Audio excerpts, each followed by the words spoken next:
뉴스 정면 승부. 청취자 여러분 안녕하십니까, 노동일입니다. 이번 주 제가 진행 맡고 있습니다. 변함없이 많은 성원 부탁드리고요.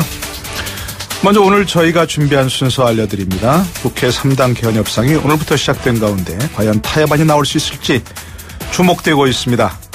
민주평화당은 정의당과 교섭단체 구성 전이라 협상 테이블에서는 빠졌다고 하는데요. 일부에서는 국회 개헌 협상 관련해 민주평화당 헌법 개정 및 정치개혁 특별위원회 위원장 맡고 있는 천정배 의원 연결해서 당 입장 들어보고요. 북한 최고위급 인사가 북한을 방문했다는 보도가 나왔죠. 누가, 왜, 무슨 이유로 중국을 방문했을까요? 2부에서 청와대 국가안보실 자문을 맡고 있는 조성렬 국가안보전략연구원 수석연구위원과 함께 말씀 나눠보겠습니다. 화요일 3부와 4부 이슈 동상이몽 시간에는 국회 개헌협상, 바른미래당의 인재 영입 등을 주제로 인하대 정책대학원 박상병 교수, 한국의대 미네르바 교영대학 유용화 초빙 교수와 함께 다양한 의견 나눠보겠습니다. 3월 27일 화요일 뉴스 정면 승부 시작합니다.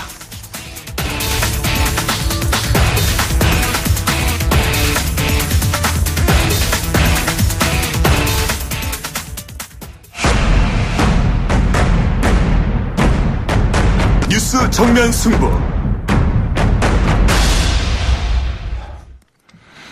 대통령 개헌안 어제 국회로 제출됐고요. 국회의 개헌 협상도 시작됐죠. 협상 의제에는 권력구조와 선거구제 개편, 권력기관 개혁, 개헌투표 시기 이런 게 네 가지입니다. 과연 타협안이 나올 수 있을까요? 민주평화당과 정의당은 교섭단체 구성 전이라 일단 협상 테이블에서는 빠진 상황이죠. 그래도 개헌 협상 관련 민주평화당 입장 들어보겠습니다. 당내 헌법 개정 및 정치개혁 특별위원회 위원장 맡고 있죠. 천정배 의원 연결합니다. 천정배 의원님 안녕하십니까? 예, 안녕하세요. 천정배입니다. 네, 아직은 바쁘시지 않죠? 예. 뭐 개헌, 저희도 그러나 여러 가지 국리도 하고 내부 논의도 하고 하느라고 많이 바쁩니다. 예, 준비하고 계실 텐데요.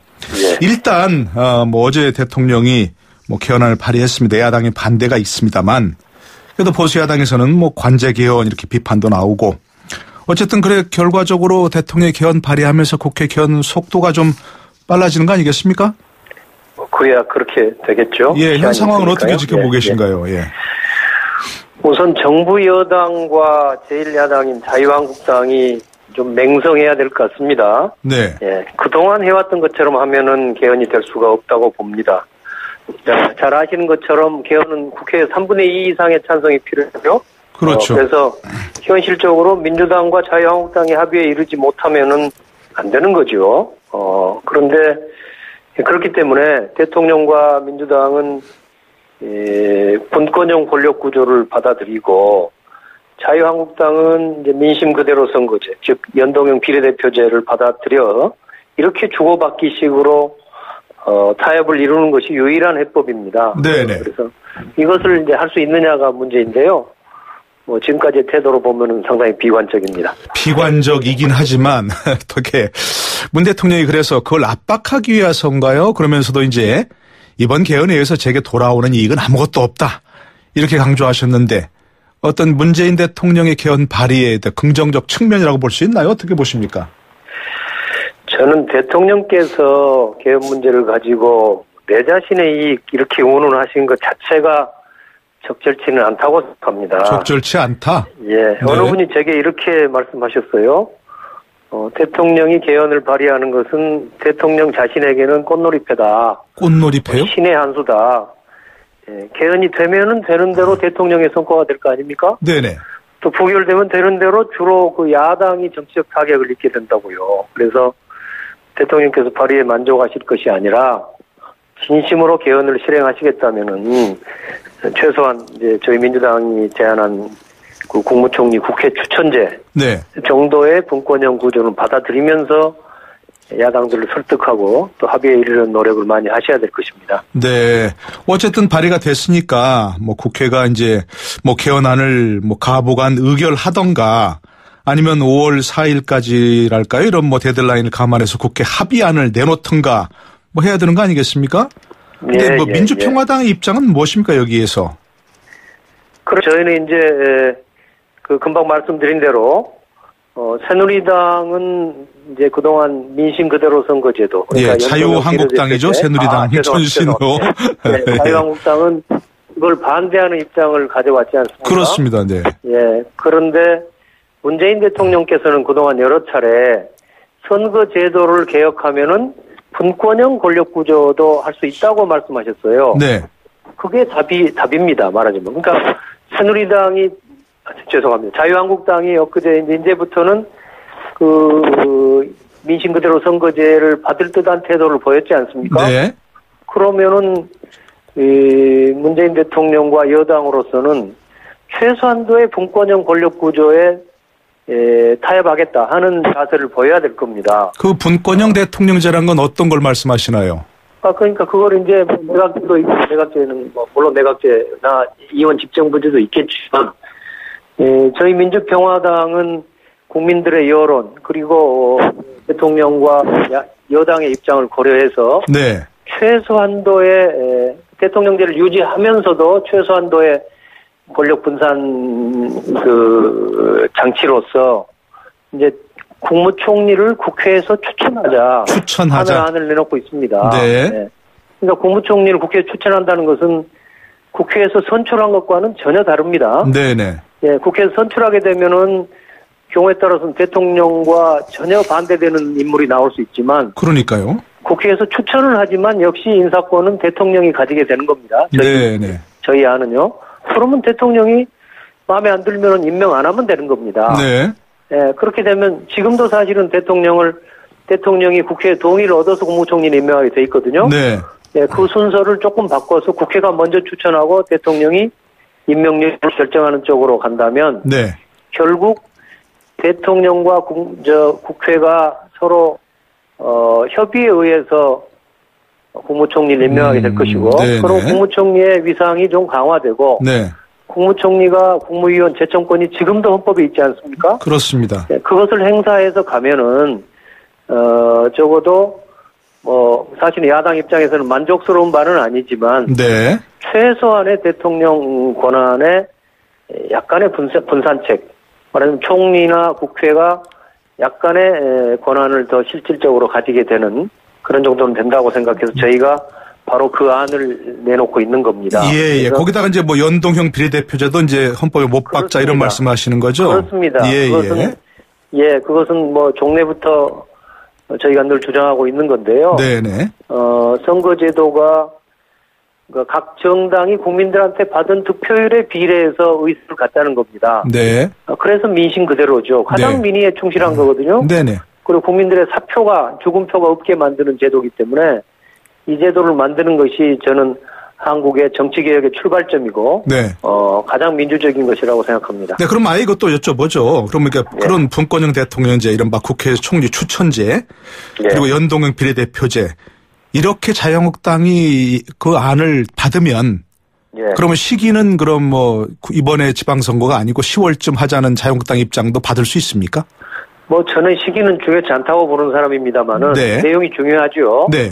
내용이 중요한데 무슨 몇 개월 차이가 그리 중요하겠습니까? 그런데 자유한국당의 홍준표 대표 자신이 그 지난 대선 후보 때 지방선거 때 국민투표 같이 하자고 했지 않습니까? 뭐 그건 그랬죠. 그 입장을 지키는 것이 국민에 대한 도리죠. 네. 그래서 사실은 지금 지적하신 대로 총리 추천제와 이제 민심 그대로 선거제도를 모든 세력이 받을 수 있다면 지금 개헌안에 합의하는 데는 뭐 며칠이면 될 겁니다. 네. 이미 다 작업이 돼 있잖아요. 조건까지 다 만들어져 있잖아요. 네.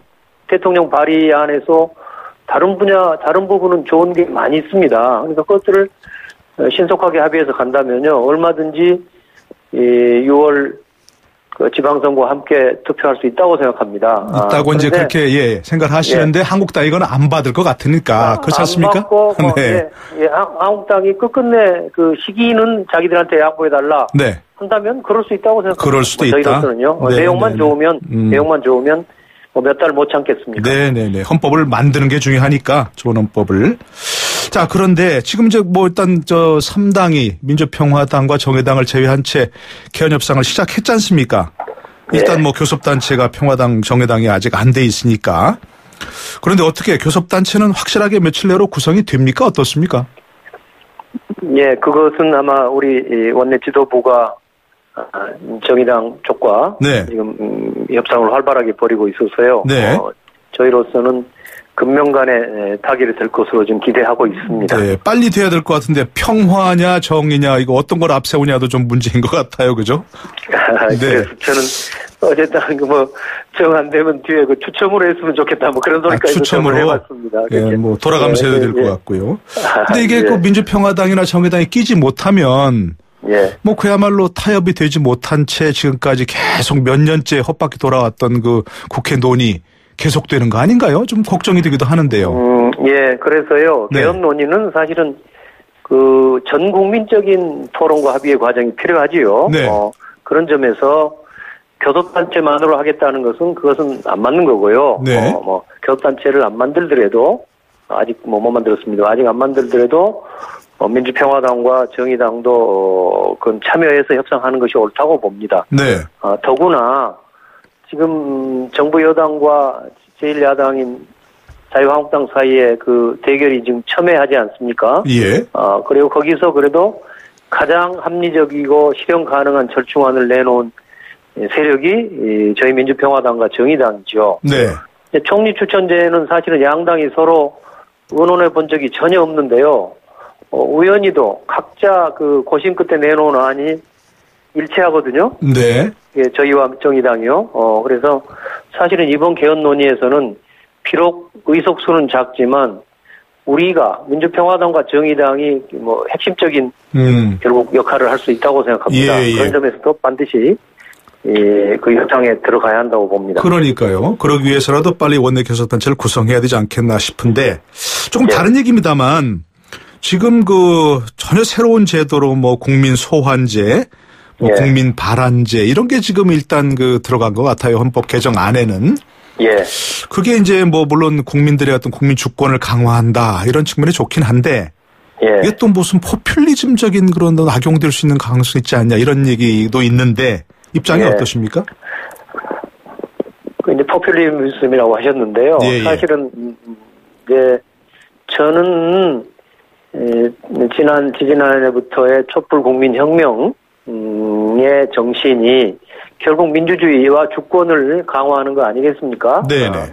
국민들의 주권을 강화하는 것인데 국민 주권이라는 게 물론 대의민주주의를 얼마만큼 민주적으로 하느냐 하는 것도 중요하고요.